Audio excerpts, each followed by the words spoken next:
For those of you out there, when you were a kid, there was a song that stuck in my head, and I used to run around saying it when I was younger. I want to be an airborne ranger.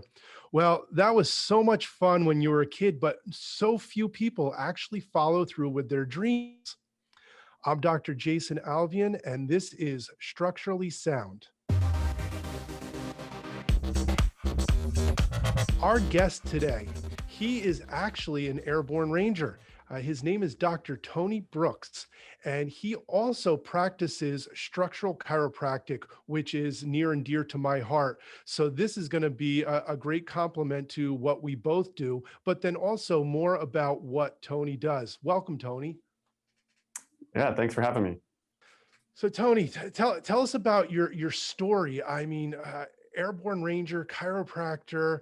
How does this come about in your life? Yeah, it's an interesting way it happened. I mean, everyone remembers 9/11, and everyone remembers where they were and what they were doing at that time. Well, for me, I was a freshman in college, so I just gave away my age, right? I'm a freshman in college at the University of Arizona, and 9/11 happens within the first month of college. And I was away from home. I'm originally from Northern California, so I was in Tucson, and emotionally, it shook everyone, but it really shook me being that young kid away from home. And I was a kid; I wasn't an adult yet. So, yeah. I don't So, think any of us ever get to be an adult, right? well, I could definitely make that argument for sure.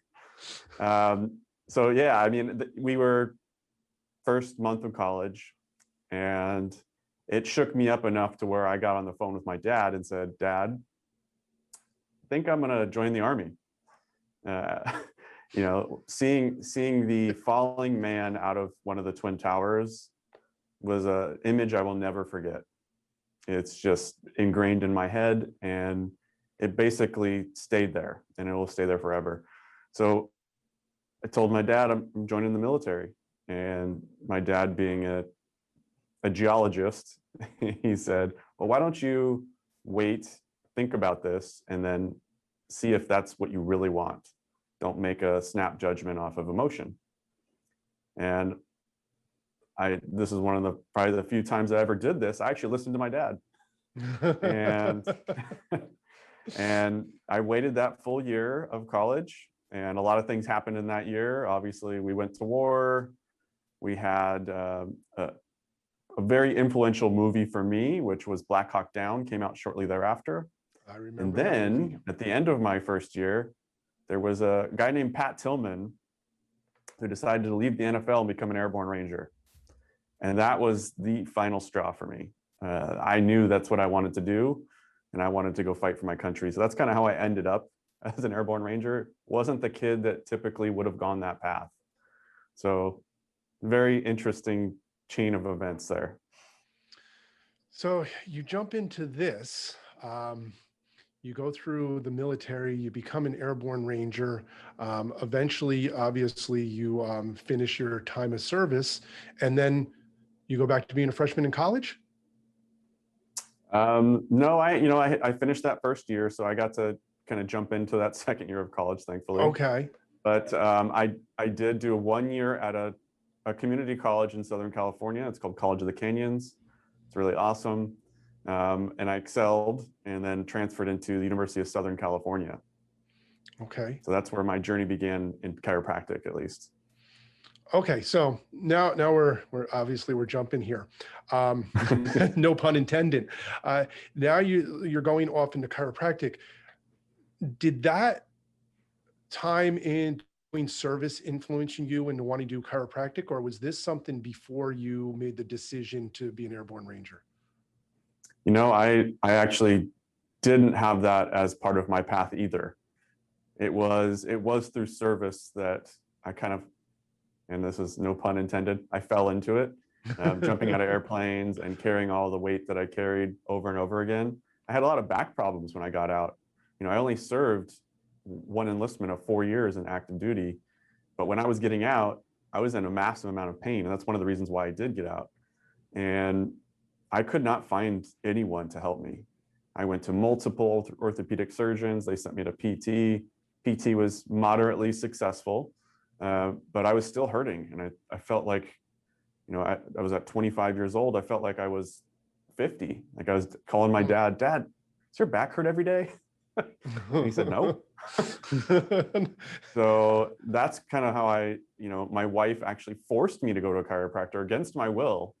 I probably never would have gone if it weren't for her. As you know, being a doctor yourself, there are a lot of people that have a preconceived notion on what chiropractic is and what it isn't. So, and that was me. I was set in my ways. So my wife forced me to go. Yeah. See, my chiropractic story started a little different. My first time to chiropractor, I was 11. My mother went, so she brought me to get checked and got adjusted. And that was my first time, but it still wasn't a path I had chosen at that time. But yeah, here we are. And there is, like we said, a lot of preconceived notions out there on what certain types of chiropractic is. And the chiropractors are the ones that did that. We did it to 100%. ourselves. Oh yeah. So I know the way you practice and the way I practice is definitely different. And you brought up jumping out of planes and hurting your back. I have a protection plan patient here now that's in his 50s, and he did a full career in the military. And he said, I don't know why anybody would want to jump out of planes. He goes, I did it. He goes, my daughter's now in the military, and I urged her getting into anything but jumping out of planes. It's ironic. As fun as it is, it's really not fun because they don't talk about, the jumping part's great. But what happens after that and before that is really where you make your bread, right? The beginning, first you're carrying probably 100 pounds of weight. Mm-hmm. So the jump feels amazing. And then you have to hit the ground, and you hit the ground at, 30 miles an hour. So there's nothing glorious about it. It's horrible on the spine. It's horrible on the body. And I mean, the landing for a parachute jump is called a PLF. And if you've never heard that term, it's the parachute landing fall for a reason, because you do fall. Yeah, when you watch these movies and everything, people aren't landing on their feet. You gotta roll correctly. I mean, I don't know about it, but I'm sure that you had a lot of training on how to land correctly, and even with that, you still had issues at 25. How are you today? Yeah, it's funny because do all this training and they tell you how to fall, and at the end of the day, it's like, well, this is how you crash a car properly, right? Mm-hmm. There's really no way to do it. So It's just don't get hurt. That's really what it comes down to. So how many jumps have you had recorded?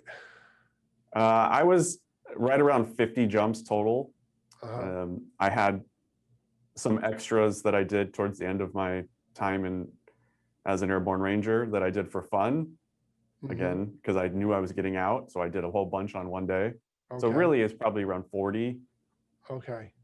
But you're looking at 40 to 50 jumps, and that was enough to put you into that discomfort you were in at 25. Wow. And then, so you went through chiropractic, and here you are today, and you're a practicing chiropractor, structural chiropractic specifically. And how does your back hold up? What are some of the things that you are doing? How often do you see your chiropractor? No less than 10 days. Okay, no less than 10 days. And I'm very specific, right? 10 days I get checked by my chiropractor every 10 days. And it's not because of pain.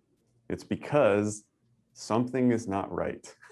And I always get this little weird hint from my body that something's not right. And before there's pain. And I always listen now because I've gone through this exercise enough that every 10 days I need to be at least checked.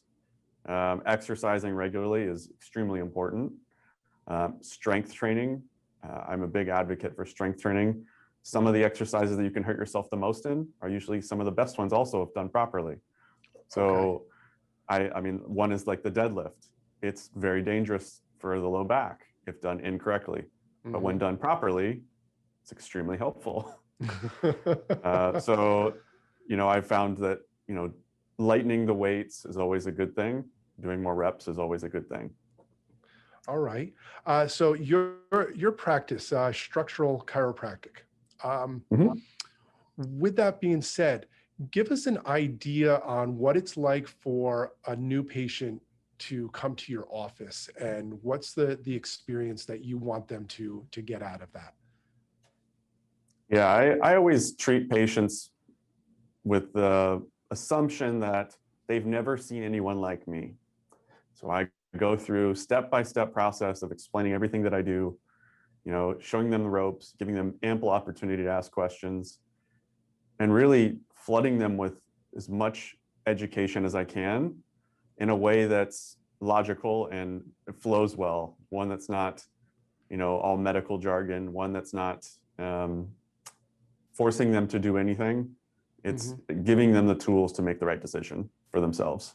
And it does take me about an hour to an hour and a half with every new patient. And I enjoy that part. It's one of my favorite things is, taking someone off the street and helping them on their journey to where they want to go. And to understand the patient and where they want to go is extremely important to me. I have a place I want to take them, but if that doesn't line up, then I will find them the right person, because it may not be me. So it's very fun. I enjoy that process. Yeah, I just actually had a message sent to me from one of my advertisings that came up today that said and the guy was very polite about it, but he started out talking about how he was hurt by a chiropractor and he wanted to make sure that I'm not out there hurting people and everything like that. And when we got to the bottom of it, he has ankylosing spondylitis. And this was just somebody was talking to me. So I'm like, yeah, that's not something that would be in my office for the typical chiropractic adjustment. It's just that type of disease, they're in the wrong office. So seems like you do a lot of the same thing, making sure that you want the person to get what they want, but at the same time, get them through a process that is beneficial for them. And if your office is not, you're sending them out. Absolutely. And that's a great point, is someone with ankylosing spondylitis isn't going to have a lot of movement of the spine. No. Yeah, that's just the bottom line, right? And when they're flared up, adjusting that flared up area is going to make them worse. Yeah. So, I mean, having that conversation with someone and saying, when you're having a flare up, I'm not going to be adjusting that area. It's not effective. There are ways we can help them, obviously, but it's maybe different than what they expect. So you have to have that conversation. And that's what, I know you do this and I do this as well, is we have that initial conversation to make sure we're on the same page before we begin care. Because obviously now that person, whoever that chiropractor was that, flared up his AS, should have had that conversation with him before. So it's unfortunate because we have to deal with that aftermath. Yes. But that's you do the same thing. You have the complimentary consultations at the beginning, and that's where you get all the questions answered, and you give the patient everything they need to make the decision. Based on what they tell you, you can give them an idea on how long it'll take should there be no underlying concerns that they're in the wrong office, about how much it will cost during that period of time, and like a start and a finish point. This way you're not coming forever. It's a start and a finish to that corrective care. So they understand. And I think that's where a lot of some of the other practitioners that I've seen have fallen short, is they're not giving them that end time at the beginning. And then it does feel like it has to go on forever if it's not laid out in front of them. Absolutely. Yeah. I always have an end point and an end goal, and we agree on it and we move forward at that point. If there's no agreement, then there's no point in moving forward, because you're starting off in disagreement. You're going to end in disagreement. So I'll get them to where they need to go. Yeah. Oh yeah. It's great to have that conversation at the beginning. Otherwise, like you said, it's 2, 3, 4 visits and they disappear. And in that many visits, you really aren't going to get the results that they were looking for. And you hear people say, I tried it and it didn't work. Be like, I ate salads for 3 days and I didn't lose any weight. So, okay, well, unfortunately, this is one of those types of cares that it's a time and consistency care versus a quick, let's get it done now care. And that, Yeah, that 100%. And I always, have that conversation that time and repetition is what we're after, mm-hmm. because we're retraining your brain on how to function at a normal level. It's really what it comes down to. Yeah. Oh yeah. And everyone knows if you want to learn something well, that involves the brain, right? Mm-hmm. So if you want to learn normal motion, you have to practice and you have to repeat that practice. Mm-hmm. No one gets great doing it their first time.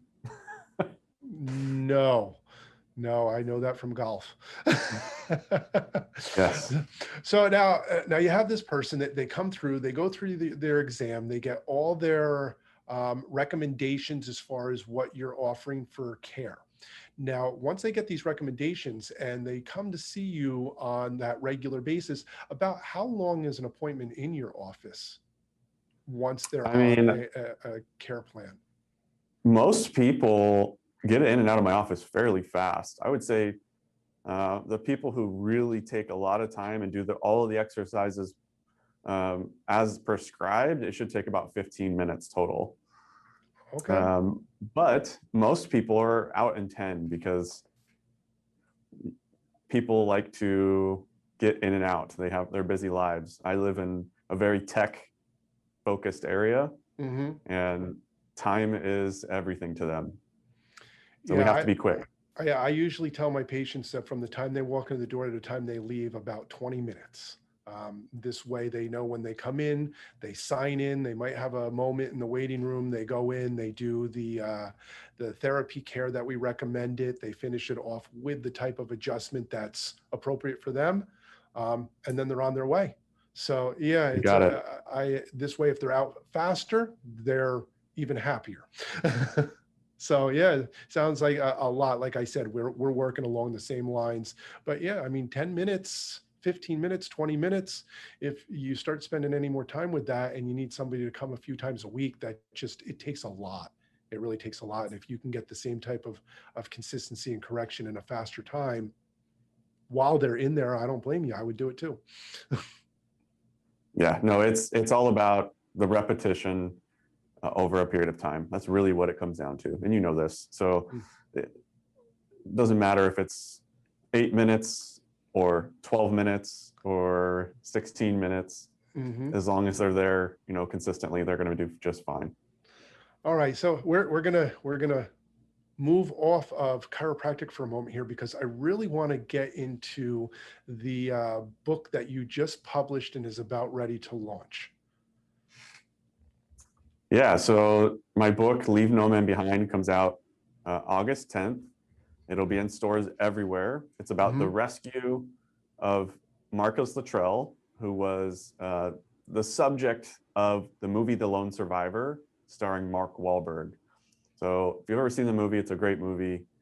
This is the first time anyone's told the story of the rescue, or from the rescuer's perspective, which I happen to be on the primary search and recovery team for Marcus. So it's exciting. I mean, there's a lot of people that are excited to finally hear this other part of the story. It's nothing like the movie depicted it. We were out there for over a week looking Mm-hmm. for everyone on the ground, not 10 Wow. seconds like in the movie. Wow. So so you got the firsthand knowledge on what it was. So you wrote about your life experience with that rescue. Yeah, I wrote the first person. I was the recovery team, so it was me and about 30 other guys that Oh, were wow. That's a lot of at the people. Yeah. primary crash site for one of the helicopters that was shot down. So I personally helped recover that helicopter and all the men on board, and then was running around the mountain of Satalo Sar in Afghanistan looking for Marcus, which was quite the experience. How did you get on this recovery team?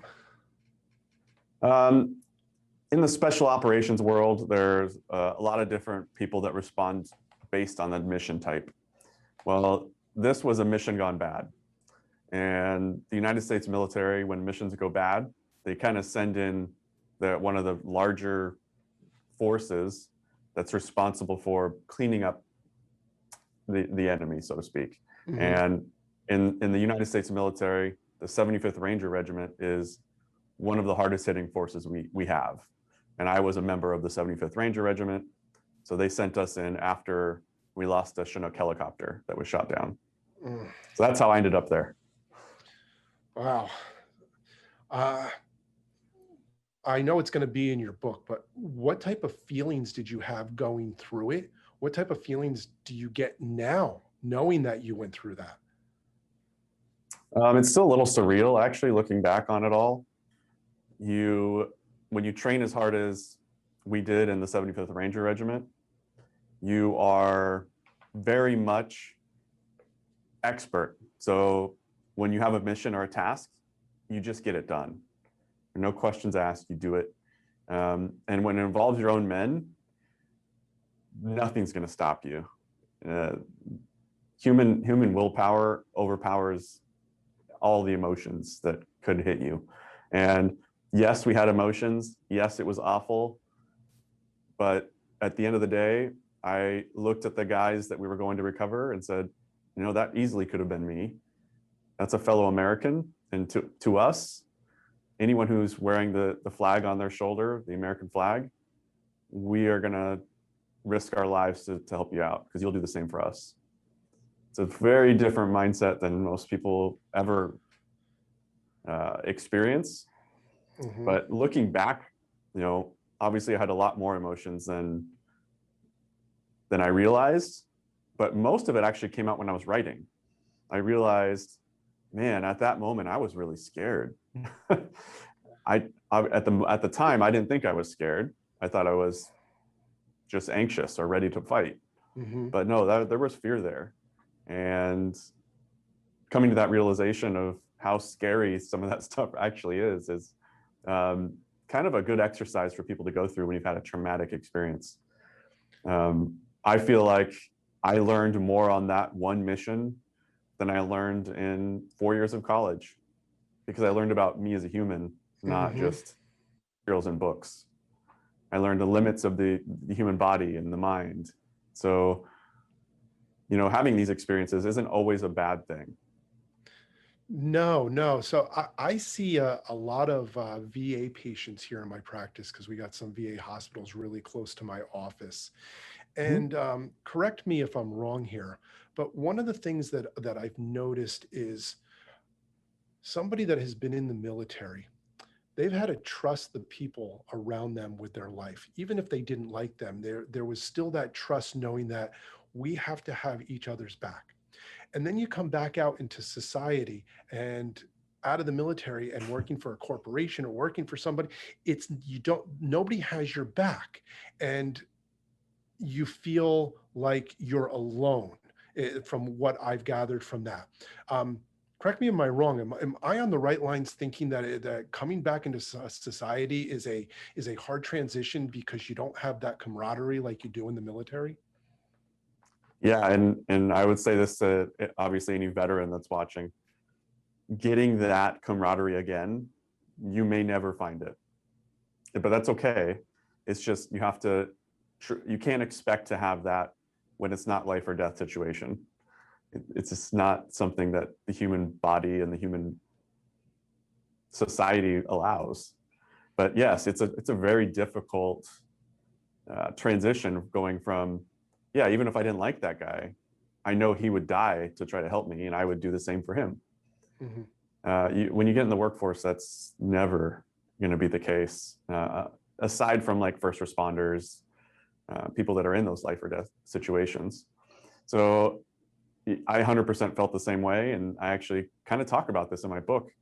In my author's note, I use a scene from Lord of the Rings. And in the Lord of the Rings, there's a scene where all of the warriors are sitting there having cheers and sharing beers in a bar, and no one really recognizes that they're there. They are so enamored by this large pumpkin, actually, that they're like celebrating the pumpkin, and they don't realize that people sitting right next to them just saved the world.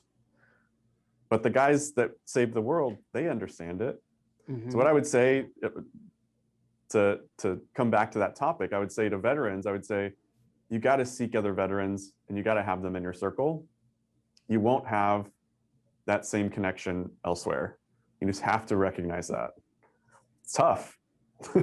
And you're 100% correct that all veterans feel this emptiness when they get out, because that is gone.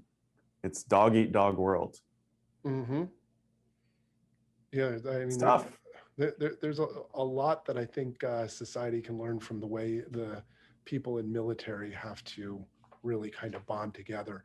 And what I've noticed, so my wife is from Israel, so she had to go through the Israeli Defense Force, and I've been to that country, and you can see a camaraderie among the citizens there because they've all gone through it. They've all been in that life or death situation. They've all had to go through the military, where granted here it's volunteer. People don't get to go through that. And so it's hard to understand where somebody's coming from. Yeah, I've seen a parallel to the Israeli population as well. But again, you mentioned something that's very important to understand is it's mandatory for them. Yes. So for us, it's very different because all of these people volunteered. We didn't have, we were in 20-year war. I mean, 20 years of war, and we didn't have anyone there that didn't volunteer. I think that's pretty amazing, actually, if you think about it. You know, millennials get a bad rap. I'm a millennial also, but I would say this is one of the first generations that didn't have to, didn't have to be forced to go to war for their country. Yeah, they went willingly. I was at the tail end of Gen X, so I'm giving my age out there too. And when you brought up 9/11 earlier, it brings everybody back to where they were. I was a massage therapist at the time in a chiropractic office out in Fort Lee, New Jersey, right next to the George Washington Bridge. And I was doing a massage from 9 to 10 o'clock on a retired Air Force veteran. And I remember halfway through the massage, he goes to me, he goes, there's got to be something more going on out in New York City right now. He goes, I just heard 2 F-15s fly overhead. So he was able to tell what type of plane it was in the room we're in.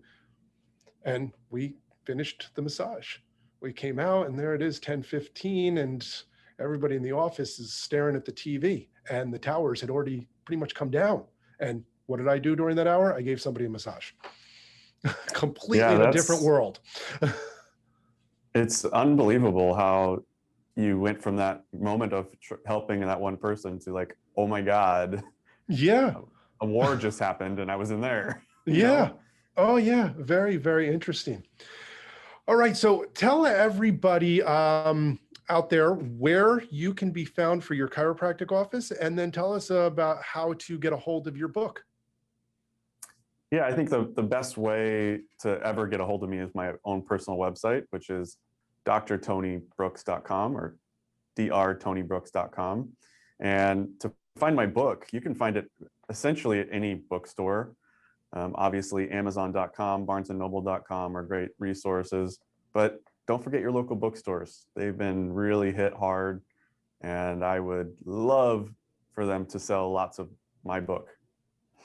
Oh yeah. Oh yeah. So, and again, the title of your book for the audience?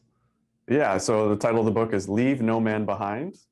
Yep. Leave No Man Behind by Tony Brooks, Dr. Tony Brooks. All right. And then tell us about your chiropractic office for the people that are listening that are close to you.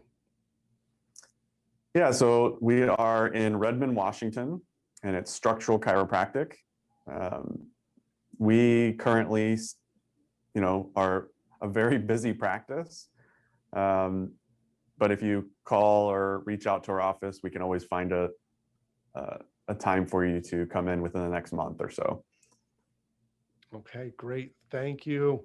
And it was a pleasure having you on here, and thank you for your service. Thank you very much for having me. And hopefully someone learned something about either chiropractic or Operation Red Wings out in Afghanistan. All right. Thank you, Dr. Tony. This is Dr. Jason with Structurally Sound. We'll see you next time.